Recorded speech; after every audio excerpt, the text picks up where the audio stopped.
Covalent molecules या geometry of molecules? One of the most important feature of the covalent molecules, because उनकी shape या उनकी geometry it decide their properties. कि अगर water की shape इस तरह ना हो, बेंड ना हो between two hydrogen, angle is 104। तो आप देखें, water is gas, water is liquid, water is ice, her form में इसकी अपनी इंपॉर्टेंस। तो ये पॉसिबल ना हो।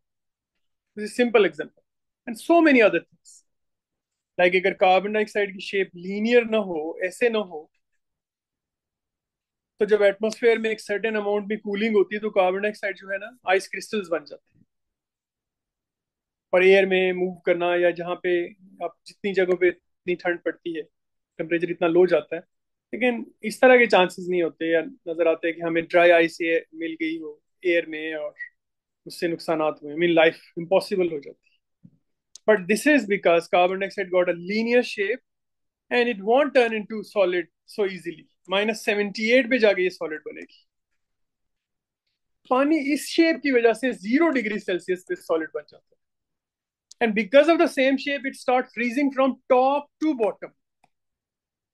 किसी भी लेक के टॉप से बॉटम की तरफ आएगा। एज ए रिजल्ट जो एनिमल्स हैं, फिश है, अगर आप देखें एटलीस्ट कहीं में नहीं तो यूट्यूब पे, कि जहाँ पे आर्कटिक रीजन में फ्रोजन लैंड्स हैं, वहां पे भी लोग आइस को तोड़ के नीचे कोई रिवर होता है वहां से फिश निकाल लेते हैं। Fish remain there because inside water जो होगा वो कोजी भी होगा and will be full of the nutrients and some extent oxygen as well, fish के सर्वाइवल के लिए। Because it start freezing from top to bottom. और जब टॉप टू बॉटम से अगर मैं ये लेक लूं, तो ये टॉप से जब फ्रीज करता है, टॉप लेयर जैसे फ्रोजन होती है, तो it stop freezing then because surroundings are insulated of a lake, of ice, of ocean. और जो टॉप लेयर है वो तो है ही आइस की, तो हीट लॉस जो होता है सराउंडिंग्स को वो रुक जाता है।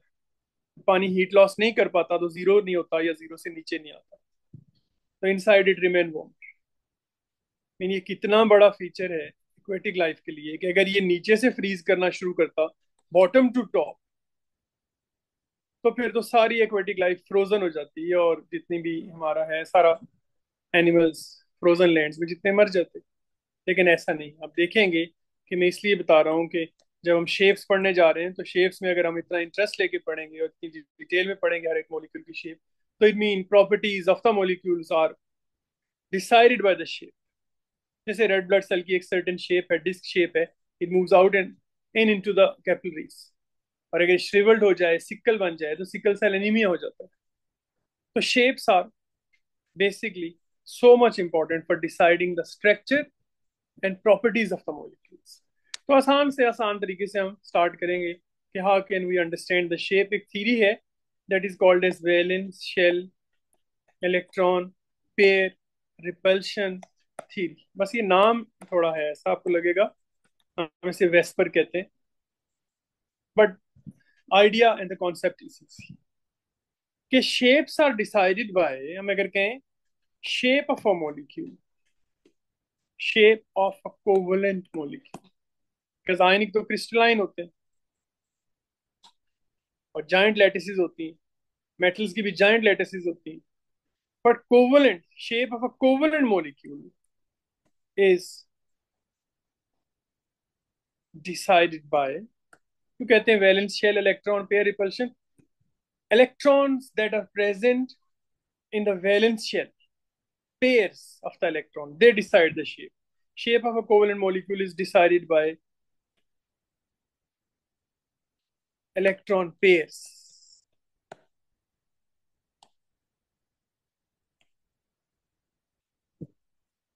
surrounding the central atom of a covalent molecule। central atom of a covalent molecule कौन सा होता है, इसकी मैक्सिमम वैलेंसी होगी। और कौन से ये इलेक्ट्रॉन पेयर्स हैं,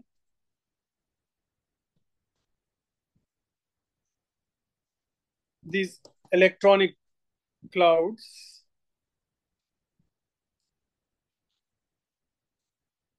or pairs are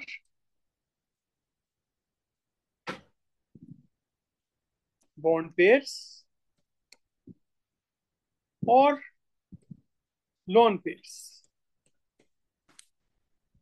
अब यहाँ पे हमारा डॉट एंड क्रॉस मॉडल का स्ट्रक्चर जो है वो दोबारा से इफेक्ट में आएगा। अब देखेंगे, हमने वहां भी किया था, फिर मैंने कहा था कि हमें ये बार बार चीजें रिपीट करनी पड़ेंगी और आएंगी। तो यहाँ जो भी मॉलिक्यूल्स हम बनाएंगे, साथ डॉट एंड क्रॉस मॉडल पहले बनाएंगे और फिर रिवाइज होगा। और जितना भी आप A1 में और A2 में डिफरेंट मॉलिक्यूल्स में चैप्टर्स में जाएंगे, आपको मॉलिक्यूल्स मिलेंगे। उनकी प्रॉपर्टीज के लिए पहले हमें उनकी शेप देखनी पड़ती है, many a time, organic, inorganic और फिजिकल और समवेयर, जहाँ भी कोवलेंट मॉलिक्यूल इन्वॉल्व। तो इट मीन ये टॉपिक जो है हमें समझ आ जाएगा, तो हमें हर मॉलिक्यूल, आपको वाटर डिफरेंट नजर आएगा, CO2 डिफरेंट नजर आएगी, CO डिफरेंट नजर आएगी, H2S डिफरेंट तरह से नजर आएगा। You will find out that you'll actually look at these things and you'll get an X-ray in your mind of their shapes, of the angles, and how actually the properties are decided by their shapes. तो मैंने कहा कि shape of a covalent molecule is decided by electron clouds, electronic clouds, जो central atom को surround करते हैं, and these may be bond pairs or lone pairs, like central atom X, and if it has